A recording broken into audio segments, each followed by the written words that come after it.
At a time when global forums are calling for multilateral cooperation to ensure peace and security, Pakistan continues to peddle old narratives while shielding the very terror networks that destabilize the region.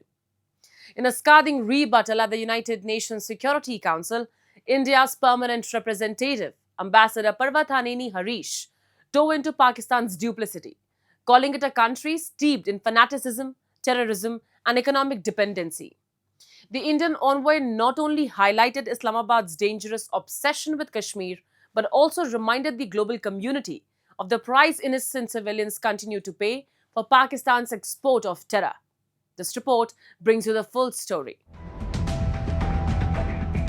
During an open debate at the United Nations Security Council on promoting international peace and security through multilateralism and peaceful settlement of disputes, India took a strong stance against Pakistan's repeated misuse of international platforms. The Indian subcontinent offers India's permanent representative to the UN, Parvathaneni Harish, drew a sharp contrast between India's global vision and Pakistan's destructive agenda. At the other extreme is Pakistan, steeped in fanaticism. Ambassador Harish's remarks came in direct response to Pakistan Deputy Prime Minister Ishaq Dar, who, instead of focusing on the theme of peaceful cooperation, raked up the Jammu and Kashmir issue and the Indus Water Treaty, both of which have become Islamabad's predictable deflection tactics.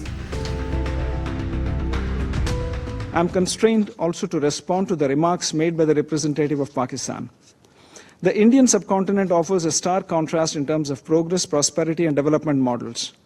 On the one hand, there is India, which is a mature democracy, a surging economy, and a pluralistic and inclusive society. At the other extreme is Pakistan, steeped in fanaticism and terrorism, and a serial borrower from the IMF.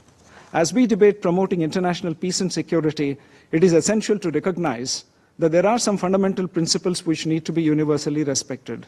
One of them is zero tolerance for terrorism. On the one hand, there is India, which is a mature democracy. India's diplomatic attack was not without evidence. From the 2008 Mumbai attacks that killed over 160 people to the Pulwama suicide bombing in 2019, Pakistan's fingerprints on cross-border terrorism are well documented. Most recently, the Pahalgam terror attack on 22nd April 2025, where 26 innocent tourists were killed, once again exposed Islamabad's continued support to terror outfits like Lashkar-e-Toiba and Jaish-e-Mohammed. India responded with Operation Sindoor, a focused, non-escalatory strike on terrorist camps inside Pakistan and Pakistan-occupied Jammu and Kashmir. The UNSC, in a statement on April 25, underlined the need to bring the perpetrators and sponsors to justice. There should also be a serious cost to states who violate the spirit of good neighborliness and international relations by fomenting cross-border terrorism. Recently, consequent to the gruesome terrorist attack in Pahalgam, Jammu and Kashmir, on 22nd April 2025, that led to the killing of 26 innocent tourists, and based on the Council statement of 25th April, where members of the Security Council underlined the need to hold perpetrators, organizers, financiers, and sponsors of this reprehensible act of terrorism accountable and bring them to justice, India launched Operation Sindoor, targeting terrorist camps in Pakistan and Pakistan-occupied Jammu and Kashmir, which was focused, measured, and non-escalatory in nature. On achieving its primary objectives, a cessation of military activities was directly concluded at the request of Pakistan. Pakistan's credibility on the world stage has nosedived. A country that has approached the IMF over 23 times and remained on the FATF grey list from 2018 to 2022 for terror financing continues to evade responsibility. The international community has repeatedly flagged Pakistan's safe havens for terrorists.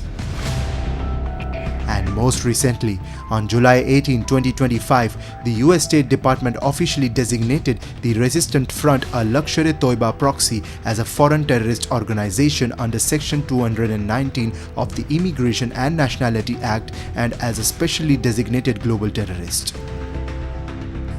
This move reinforced the global understanding that terror groups operating from Pakistani soil continue to threaten international peace. While Pakistan clings to outdated propaganda, India continues to uphold the principles of responsible diplomacy. Whether it's contributing to UN peacekeeping missions, advocating for climate action, or driving regional economic growth, India's commitment to global peace stands in stark contrast to Pakistan's duplicity.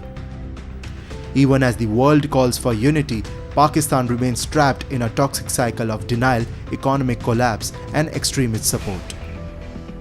India's message at the United Nations was not just a rebuttal, it was a wake-up call for those still buying into Islamabad's false narrative.